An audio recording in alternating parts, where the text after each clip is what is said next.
기술 개발 목표가 제일 중요합니다. 선정의 한 70% 이상. 이 설명을 1페이지 안에 다 담기가 어렵고 그걸 다 담으면 너무 복잡해요. 추천하는 안은 3장을 쓰라는 거예요. 이게 아이템 설명하는 가장 쉬운 방법이에요. 제목 아니면 그림, 첫 줄은 뭐뭐를 위하여예요. 두 번째는 핵심되는 기술 내용을 포함하는 거예요. 세 번째는 그런 걸 하는 시스템, 제품, 서비스, 플랫폼. 그래서 아이템에 대해서 이거부터 한번 해보세요. 이것만 읽었을 때 이해가 되면 사업계획서는 잘 쓴 거예요. 안녕하세요. 정달 멘토입니다. 창업성장 기술개발 사업 사업계획서 작성법 두 번째 시간 기술개발 목표 부분 작성법 설명드리겠습니다. 기술개발 목표가 제일 중요합니다. R&D 사업 선정의 한 70% 이상 이 부분에서 결정될 것 같아요. 이 부분만 잘 쓰면 거의 합격이라고 볼 수 있는 거죠. 이 부분 제일 중요하니까 잘 시청하셨으면 좋겠습니다. 사업계획서 표준 양식 이제 이렇게 돼 있어요. 기술개발 목표 이 부분 지금 설명드리는 거고요. 그 다음에 연구개발 방법, 그 다음에 돈 어떻게 벌 건지 중요하고 이 나머지 부분들은 크게 고민해서 작성하실 건 없어요. 다른 거에 비하면 별로 안 중요한 부분입니다. 기술개발 계획 네 가지만 쓰면 됩니다. 첫 번째, 현재 상황과 문제점. 현재 어떤 상황인지, 그리고 문제가 있는지. 그 문제점의 해결 방안, 플러스 필요성. 그 해결 방안에 구체화된 게 개발 아이템인 거예요. 그래서 그걸 진짜로 해결하기 위한 아이템은 내가 개발하고 있는 이 제품이다. 마지막으로 최종 결과물은 어떤 형태로 나온다. 볼 수 있게끔. 이렇게 설명하면 됩니다. 네 가지를. 이해하셨죠? 그 샘플을 보여드리면서 할 거기 때문에 그대로 계속 보시면 이해하실 수 있습니다. 이게 샘플입니다. 후기부 등본이라는 서비스고요. 기술개발 목표 양식에는 1페이지만 쓰라고 돼 있었거든요. 1페이지에 쓰는 거 권장하지 않습니다. 이 설명을 1페이지 안에 다 담기가 어렵고 그걸 다 담으면 너무 복잡해요. 그래서 읽기가 힘들어요. 읽기 편하게 쓰라고 그랬잖아요. 이거 다 읽어볼 필요도 없는 거예요. 글자가 별로 없잖아요. 다 읽어볼 필요 없고 시각화해 놓으면 보기가 더 좋거든요. 그리고 제가 추천하는 안은 3장을 쓰라는 거예요. 첫 번째 앞부분 반 페이지는 현재 상황을 쓴 겁니다. 현재 상황이 한 줄이에요. 현재는 주소별 실거주 후기 서비스가 없음. 이 현재 상황을 그 평가인이 읽어봤을 때 자기가 생각하는 거랑 다르다. 그러면 이거에 대해서 이제 부정적으로 생각하는 거고, 이 현재 상황을 읽어봤는데 내가 생각하는 거랑 비슷하다. 그러면 긍정적으로 생각하고 이 사업계획서를 보게 되는 거죠. 현재 상황을 장황하게 막 설명할 필요도 없어요. 이 그림으로 하나로 다 해결되는데 이렇게 써야 된다는 거예요. 없대요. 뭐가? 주소별로 나오는 실거주 후기는 없거든요. 동호수까지 나오는 실거주 후기라는 건 없어요. 프로테크 서비스 가면 후기들이 많이 있거든요. 근데 그 주소는 아니에요. 단지나 그 지역이죠. 내가 살고 싶어하는 그 집에 대한 후기를 좀 보고 싶은 거죠. 그게 없으니까 하겠다고 쓰는 거예요. 이것만 읽어보면 이제 이해가 되는 거예요. 없어. 맞아. 오케이. 그래서 그게 문제점이 뭔데 이렇게 정리하는 거예요. 상황은 이렇게 그림으로 한 장으로 설명했죠. 그다음에 문제점이 뭐야? 그래서 문제점을 이제 정리해 주는 거예요. 이거 네 줄이에요. 이것도 별거 없어. 문제점이 뭐냐?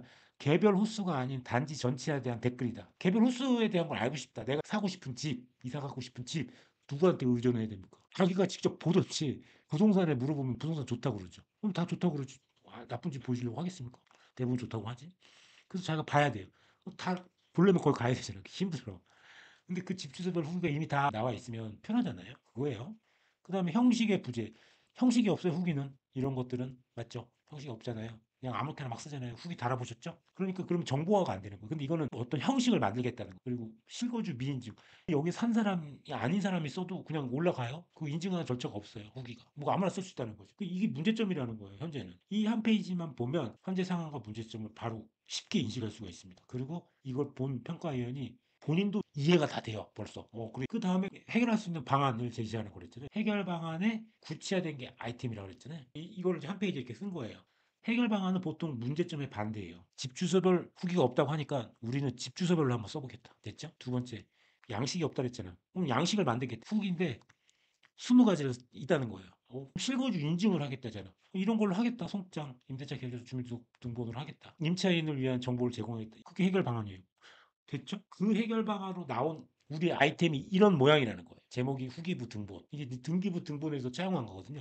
등기부 등본은 계약할 때 다 우리가 떼보잖아요. 그러면 우리가 전월세 계약할 때 후기부 등본이라는 거 한번 떼보자. 그럼 거기 그 내용 나와 있을 거 아니냐라는 거에서 서비스명을 저렇게 한 거고 집 주소가 나오고 평가 의견이 나온다는 거예요. 그러면 나도 뭐 전월세로 간다고 할 때 볼만하고 집을 살 때도 볼만하죠. 집을 살 때도 등기부 등본을 봐야 되는데 집 상태가 여기에 나오니까 그러면 집 사는 사람 입장에서도 이게 괜찮을 거잖아요. 물론 이제 반대로 집 파는 사람 입장에서는 안 좋을 수도 있어요. 어쨌든 여기까지 해결 방안 얘기한 거예요. 사실 여기서 개요가 끝나도 되는데 다음 페이지 보면 이 서비스의 핵심이 후기 내용이 이제 중요한 거예요. 어떤 평가 항목으로 작성을 하느냐. 그래서 이 한정을 추가한 거예요. 난방이 잘 되냐, 층간소음이 되냐, 고장 시설이 있냐, 임대 분쟁이 있냐, 이런 것들이 집에 들어갔을 때 이슈가 되는 것들이에요. 이런 걸 미리 알았으면 안 들어갈 텐데 하는 것들. 이런 내용을 20가지만 추린 거예요. 그러니까 이거에 대해서 설명한 게 답이 나와 있으면 만약에 이게 다 되면은 직구할 때 편할 거잖아요. 예. 그래서 그냥 핵심 내용을 강조한 거예요. 이 뒤에 원래 이거는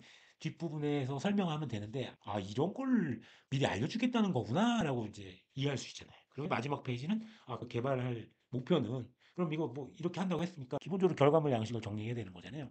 이렇게 하면 기술 개발 목표 부분이 완성됐다고 할 수 있습니다. 몇 가지 사례를 더 보여드릴게요. 이거는 1페이지로 작성한 예시예요. 그래서 대표님들도 이 샘플을 한번 보시고 본인의 아이템을 이렇게 정리할 수 있게 생각을 한번 해보시라는 거예요. 샘플로 보여드릴게요. 아파트 분리수거 대행 플랫폼인데 첫 페이지예요. 첫 페이지.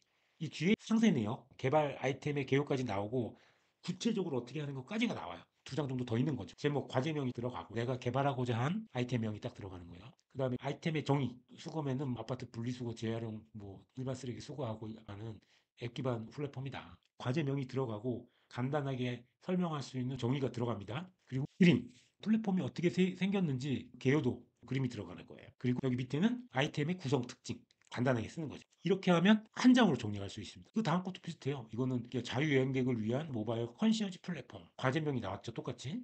근데 여기는 이미지부터 넣었어요. 그 밑에 아이템 설명을 다른 거예요. 똑같아요. 이 첫 페이지는 이렇게 구성했다는 거예요. 여기서 얘기하고 싶은 거는 과제명, 아이템 이미지 설명으로 이 내용에서 이게 뭐 하는 건지 한 페이지에서 설명했다는 거예요. 근데 그림이 있어야 돼, 항상. 아, 그림만 보면 뭘 하겠다는 건지 알 수 있잖아요. 이거는 시약 교정기 보관함. 거기도 마찬가지로 과제명이 있어요. 아이템이 이렇게 생겼다고. 이거 보면 뭘 하는지 확실히 알았잖아요. 그 밑에다가 이제 주요 특징 설명을 쓴 거. 이건 굳이 설명할 필요 없으니까 바로 특징으로 들어간 거예요. 재질 보고 지식재학권 출연했고 어떤 형태로 구성되는지 이렇게 설명해 놓은 거예요. 이런 식으로 대표님들이 생각하는 개발 아이템도 과제명 쓰시고 아이템 이미지 쓰고 아이템 특징, 구성, 정의 이런 식으로 한 페이지로 먼저 정리하는 게 필요합니다. 이거를 하시면 거의 사업계획서의 50% 이상 완성한 거로 보시면 됩니다. 가장 심플하게 아이템 설명하는 방법 말씀드릴게요. 이게 아이템 설명하는 가장 쉬운 방법이에요. 제목, 과제명, 그림, 그 다음에 이 아이템에 대한 세네 줄 설명. 이렇게 됩니다. 학교폭력 의심문자 감지 시스템. 그림을 보니까 아, 학교폭력 의심문자를 감지한다. 여기 보면 문자가 왔네. 애들한테 학교폭력, 야, 돈과 주와 이런 문자가 오니까 이 앱이 감지를 해. 자녀폰에서 학교폭력 의심문자 DB랑 비교해서 여기다 보내주는 것만 돼. 이해했죠? 이것만 보면. 그래서 밑에 설명한 거죠. 4줄 정도로 설명하는 거예요. 이 설명을 쓰는 방법도 있어요. 보통 한 줄, 두 줄, 세 줄이라고 생각하시면 돼요. 첫 줄은 뭐뭐를 위하여예요. 내 아이템을 설명할 때 내 아이템은 누구를 위하여, 뭐를 위하여, 왜 했는지 그걸 쓰고 두 번째는 핵심되는 기술 내용을 포함하는 거예요. 대표님들이 개발하는 아이템의 핵심 기능이나 기술, 차별화된 거, 지금 내가 하는 이유, 이거를 여기다 넣는 거예요.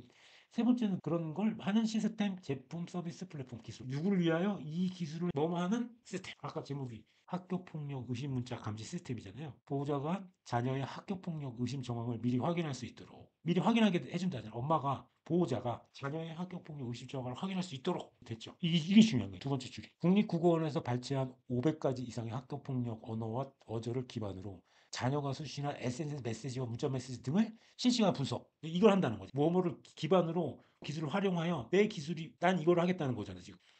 근데 보면 학교폭력 단어를 이제 문자가 오면 실시간으로 분석해서 문자 중요하지만 SNS라는 거 실시간으로 감지해서 학교폭력 의심 문자라고 판단이 되면 보호자에게 알려준대죠. 그리고 국내 최초 이게 중요합니다. 이 시스템을 개발할 때는 항상 국내 최초나 세계 최초인 게 좋아요.